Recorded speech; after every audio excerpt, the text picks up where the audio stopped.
मिनश्शैतानिर्रजीम बिस्मिल्लाहिर्रहमानिर्रहीम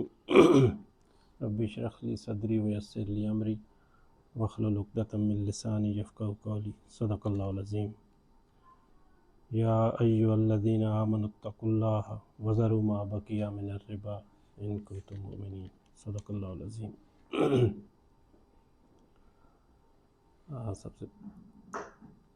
सबसे पहले तो आप लोगों का शुक्रिया कि ये आपने मुझे इस काबिल समझा कि इस सीट पे बैठा दें। हालांकि ये मेरे लिए शायद मौजूद नहीं है या इस हिसाब से मैं इस फील्ड का एक्सपर्ट भी नहीं हूँ। पिछले हफ्ते मुझे आना था और उस पे जो सूद के रिलेटेड इश्यूज़ हैं उस पे मुझे कहा गया था कि कोई बात करनी है और वो फिर वीडियो की शक्ल में आपके पास आई। उसमें भी जो कुछ मुझे थोड़े से वक्त में समझ आया वो मैंने बातें कुछ की। उसके पीछे जो इल्म से ज़्यादा थोड़ा मेरा तजर्बा इस सेक्टर में है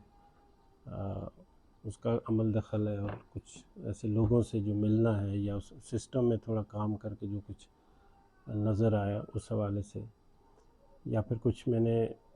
इस्लामिक फ़ाइनेंस पढ़ाई है कुछ अर्सा, तो वो जो थोड़ा बहुत मेरा नॉलेज था वो भी इस बेस पे नहीं है कि वो किसी फतवे की शक्ल हो या वो सिर्फ जो लोगों की राय है और जो मैं समझा हूँ उस हवाले से वो बात है। तो जो भी बात होगी मैं उसी वाले से करूँगा। और ये फ़ोरम भी ऐसा है कि यहाँ पे डिबेट जनरेट होनी चाहिए और पर्पज़ ये है कि हम सूद से बच जाएं। जब भी कहीं सूद के बारे में बात होती है तो हीटेड डिबेट होती है, क्वेश्चंस रेज होते हैं, कंसर्न्स शो किए जाते हैं और ये मेरे ख़्याल में अच्छी बात इसलिए है कि लोगों का कंसर्न है इसके बारे में, लोग इस मसले का हल चाहते हैं। बहुत सारे मसाइल दूसरे हम डिस्कस करते हैं, दर्स होते हैं, बातें होती हैं, सवाल जवाब नहीं होते। इस्लामिक फ़ाइनेंस पे या सूद के हवाले से जब बात होती है तो अच्छे खासे सवाल होते हैं और मैं उसको हमेशा पॉजिटिव लेता हूँ इस सेंस में कि हम सब चाहते हैं कि इससे छुटकारा हासिल हो जाए और फिर समहाउ ये फियर भी होता है कि इसको छुटकारा हासिल होने से कहीं हमारा नुकसान ना हो जाए। तो इसमें इफ्स एंड बट्स जो हैं वो बहुत ज़्यादा किए जाते हैं। तो उसी हवाले से थोड़ी सी मैं डिस्कशन जो मेरी समझ है उस हवाले से मैं करूँगा। मैं ख़ुद स्टेट बैंक में रहा हूँ कोई 12-13 साल और अच्छी पोजीशंस पे रहा हूँ और उनकी पॉलिसीज़ बनाने में इन्वॉल्व रहा हूँ और छोड़ा फिर इसीलिए है कि दिल नहीं माना और छोड़ भी दिया और उस पर कोई गिला भी नहीं है और अफसोस भी नहीं है अल्हम्दुलिल्लाह। तो उस हिसाब से कुछ इमोशनल अटैचमेंट शायद मेरी उसमें भी हो कि सूद की ममानियत के हवाले से कुछ ज़्यादा शायद वो हो, लेकिन हम कोशिश करेंगे कि ये जो ओपन डिस्कशन थोड़ी सी करें कि ये सिस्टम है क्या है और इसके रिलेटेड जो कुछ वीडियोज़ में भी मैंने बातें की हैं उसके पीछे कोई क्या बात है और उससे कोई अगर सवाल जवाब हो तो इस पर भी बात हो सकती है। ये जो आज का रुकू तलावत किया गया है सूद के बारे में, इसमें 2-3 जो इस रुकू में 3-4 आयतें हैं उनकी जो नाज़िल होने का दौर भी शायद एक ही कंटिन्यूशन में नहीं है, कुछ वक्फे से भी है इसमें। और आखिरी आयत जो कही जाती है सूद के हवाले से कि वो या अय्युहल्लज़ीना आमनुत्तक़ुल्लाह वज़रू मा बक़िया मिनर रिबा इन कुन्तुम मुमिनीन, और फिर फ़इन लम तफ़अलू फ़अज़िनु बिहर्बिन मिनल्लाहि व रसूलिही। और इसी पे कुछ लोगों के जो एतराज़ात भी होते हैं कि ये चूँकि, और ये कुरान के भी आखिरी आयत में से ये कही जाती है, तो एतराज़ात ये उठाए जाते हैं कि चूँकि ये आखिर में नाज़िल हुई हैं,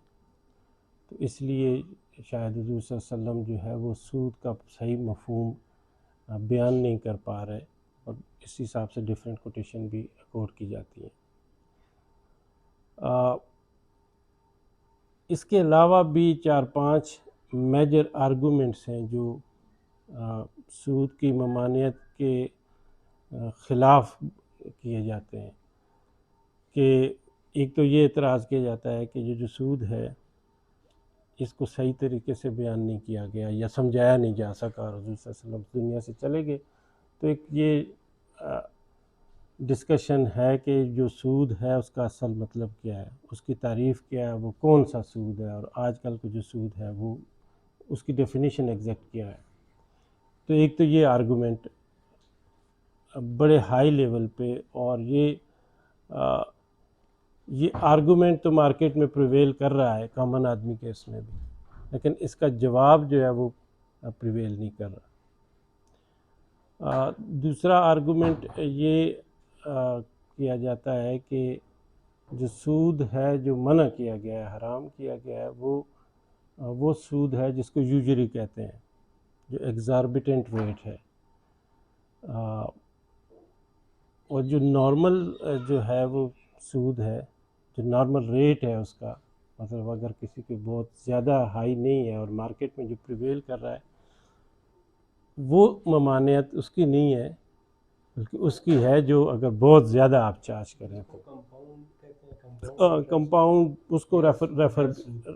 करते हैं, उसको भी रेफ़र करते हैं। तीसरा आर्गूमेंट ये किया जाता है, और ये आर्गूमेंट भी मार्केट में बड़ा इन है, बड़े बड़े इंटेलेक्चुअल लेवल पे ये डिस्कशन होती है, लेकिन इसका जवाब जो है वो प्रिवेल नहीं कर रहा। तीसरा आर्गूमेंट ये किया जाता है कि जो कंजम्पशन लोन है, जो किसी की ज़रूरत पूरा करने के लिए कर्ज किसी को दिया जाए,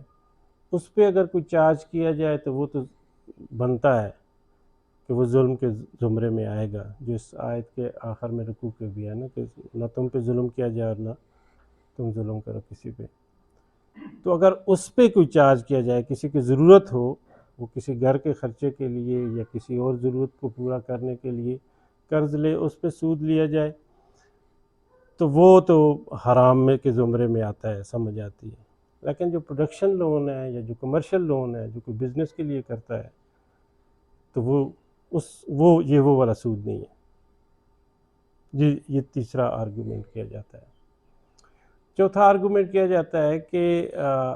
अगर सूद की कंडीशन जब तय करते वक्त जो लगाई जाती है कि ये इतने टाइम के लिए और उसके बाद जो अगर होगा तो इतना उस पर इंटरेस्ट रेट चार्ज होगा, तो ये सूद अलग किस्म का है। और अगर आप किसी को कर्ज़ दें और उस वक्त पे वो वापस ना करे, और उस वक्त वो वापस ना करने की बुनियाद पे जो चार्ज किया जाए, वो सूद अलग है। तो एक को वो जो है वो कुरान में जिसको कहते हैं कि वो वाला सूद जहलिया वाला या रिबा अल कुरान जिसको कहते हैं, वो वाला तो ये है, और दूसरी किस्म जो है वो ठीक है। और फिर पांचवा आर्गूमेंट ये किया जाता है कि ये सब कुछ अगर मान भी लिया जाए, तो चूँकि अब ये सूद इतना प्रिवेल कर गया है पूरी दुनिया में, फाइनेंशियल सिस्टम इतना इंटरेस्ट बेस्ड हो गया है कि इसके बगैर अब ये गुजारा नहीं है। हमारा फाइनेंशियल सिस्टम, हमारा इकोनॉमिक सिस्टम, हमारा पेमेंट सिस्टम, ट्रेड, ये सब कुछ हो नहीं सकता। तो जब ये हो नहीं सकता और नामुमकिनात में हो गया, और एक हदीस का हवाला भी दिया जाता है कि जिसमें कहा गया कि एक वक्त ऐसा आएगा कि सूद के डस्ट से या उसके धुएं से जो है वो कोई भी नहीं बच पाएगा। तो अब वो सिचुएशन है, एक मजबूरी की सिचुएशन है, तो नेसेसिटी है, तो नीड इस बेस पे है कि अब इसको अडॉप्ट कर लिया जाए। तो ये 5 मेजर आर्गूमेंट्स हैं जो किए जाते हैं।